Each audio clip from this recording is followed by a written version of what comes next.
Hi hello friends, welcome to my channel. இன்றைக்கி பார்த்தீங்கன்னா பன்னீர் திராட்சையில் எப்படி ஜூஸ் போடலாம் அப்படின்னு தான் நம்ம பார்க்க போகிறோம். பன்னீர் திராட்சைனாலே ரொம்பவே குளிர்ச்சியாக இருக்கும். அதனால் இதை நிறைய பேர் பார்த்தீங்கன்னா அவாய்ட் பண்ணுவாங்க. ஸோ நீங்கள் நான் சொல்கிற மாதிரி நீங்கள் ஜூஸ் போட்டு குடிச்சிங்கன்னா கண்டிப்பாக சளி பிடிக்காது. குழந்தைங்களுக்கு கூட நீங்கள் கொடுக்கலாம்.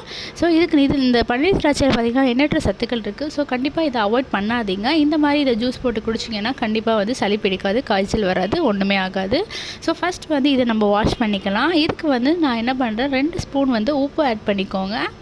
2 ஸ்பூன் மஞ்சத்தூள் ஆட் பண்ணிக்கோங்க இந்த தண்ணியில். ஏன் இது நம்ம ஆட் பண்ணுறோன்னு கேட்டிங்கன்னா, இது வெளியில் இருக்குது இல்லையா, இதனால இதில் தூசு, அழுக்கு, அந்த மாதிரி கிருமிகள் எல்லாமே இருக்கும். ஸோ அதெல்லாம் ரிமூவ் ஆகிறதுக்காக மஞ்சத்தூளும் உப்பும் போட்டு இதை நல்லா நம்ம ஒரு 10 மினிட்ஸ் ஊற வச்சுக்கலாம்.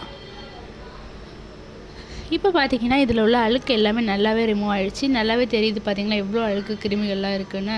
ஸோ இப்போ நம்ம இதை 2-3 தண்ணி கழுவி எடுத்துகிட்டு ஒரு சட்டியில் இதை ட்ரான்ஸ்ஃபர் பண்ணிக்கலாம். இது மூழ்கிற அளவுக்கு இதில் தண்ணி ஊற்றிட்டு அடுப்பில் ஒரு 15 மினிட்ஸ் ஹை ஸ்பீடில் வச்சு இதை வேக விடுங்க.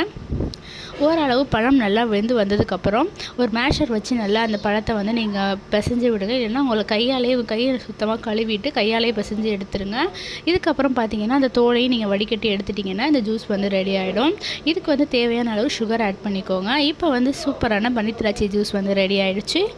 ஸோ இந்த ரெசிபி உங்களுக்கு பிடிச்சிருந்தா மறக்காமல் என்னோடய சேனலை சப்ஸ்கிரைப் பண்ணுங்கள்.